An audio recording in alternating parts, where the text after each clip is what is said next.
జోహార్ జై జగన్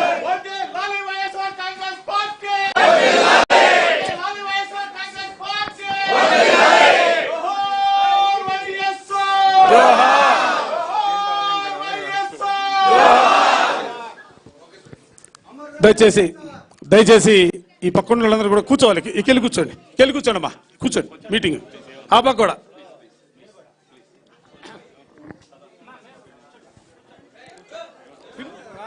రాండి మేడం.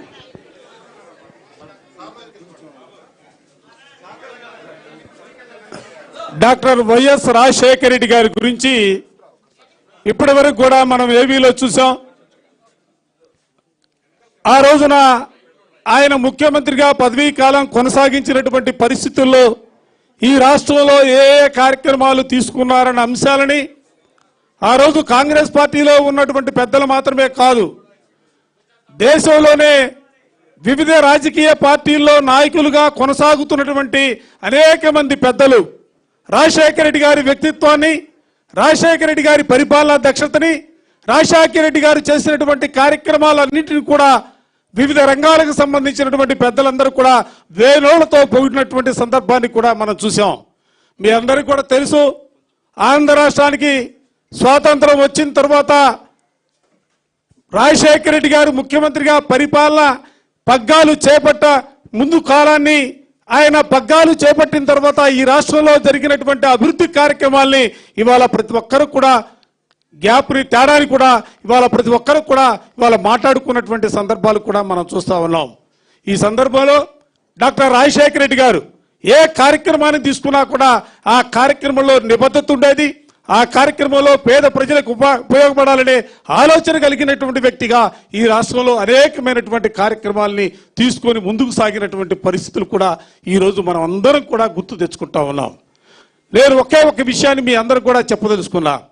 ఎందుకంటే నా జీవితంలో ఎదురైనటువంటి సంఘటన, రాజశేఖర రెడ్డి గారు చనిపోయిన తర్వాత రాష్ట్రంలో అనేక చోట్ల ప్రతి గ్రామంలో కూడా రాజశేఖర రెడ్డి గారి విగ్రహాల్ని ప్రతిష్ఠించుకున్నటువంటి పరిస్థితులు మనం చూసాం.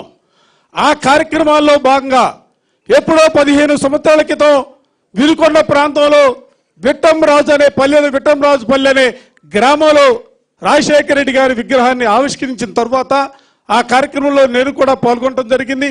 వేదికపై ఉన్నటువంటి పెద్దలందరూ కూడా రాజశేఖర రెడ్డి గారి గురించి, రాజశేఖర రెడ్డి గారు చేసినటువంటి కార్యక్రమాలు చెబుతూ రాజశేఖర రెడ్డి గారు మన మధ్య లేడనే అంశాలని చెబుతున్నటువంటి పరిస్థితుల్లో ఒక పెద్దామ వేదిక దగ్గరకు వచ్చింది. అయ్యా, మీరు ఇందాక నుంచి రాజశేఖర రెడ్డి గారి గురించి చెప్తా ఉన్నారు, నేను కూడా 2 నిమిషాలు మాట్లాడాలని అనుకుంటా ఉన్నా, దయచేసి నాకు అవకాశం కల్పిస్తారా అంటే, అమ్మ రామ్మ అని చెప్పి పెద్దామని 70 సంవత్సరాల వయసులో ఉన్నటువంటి ఆ పెద్దామని చిన్నగా చేతులు పట్టుకొని మెట్లెక్కించి వేదికపైకి తీసుకురావడం జరిగింది. వేదికపై వచ్చిన తర్వాత మైక్ ఇచ్చాం. మైక్ ఇచ్చిన తర్వాత, అయ్యా నేను పెద్ద చదువుకోలా, నేను ఈ గ్రామానికి సంబంధించి బలహీన వర్గాలకు సంబంధించినటువంటి కుటుంబంలో పుట్టినటువంటి దాన్ని, నాకు పెద్దగా నేను బయటికి తిరిగేదాన్ని కాదు, ఉండే వ్యక్తిని, నాకు పెద్దగా మాట్లాడటం కూడా అలవాటు లేనటువంటి పరిస్థితులు, దయచేసి నేను ఏదైనా తప్పుగా మాట్లాడితే క్షమించమని చెప్పి ముందుగా మాట్లాడారు. నేనే చెప్పా, అమ్మ అందరం కూడా మనమే ఉన్నాం, ఇక్కడ వైఎస్ఆర్ కుటుంబ సభ్యులే మాత్రమే ఉన్నారు, దయచేసి నీ మనసులోని భావాల్ని చెప్పమ్మా, ఇబ్బంది ఏమి లేదని చెప్పి నేను కూడా చెప్పడం జరిగింది. ఆమె మైక్ తీసుకొని చెబుతా ఉంది, నాకు ఒక మనవడు ఉన్నాడయ్యా, నా మనవడు పుట్టుకతోనే గుండెకి చిల్లుబడి పుడితే నేను ప్రతిరోజు కూడా మా ఊర్లో ఉన్నటువంటి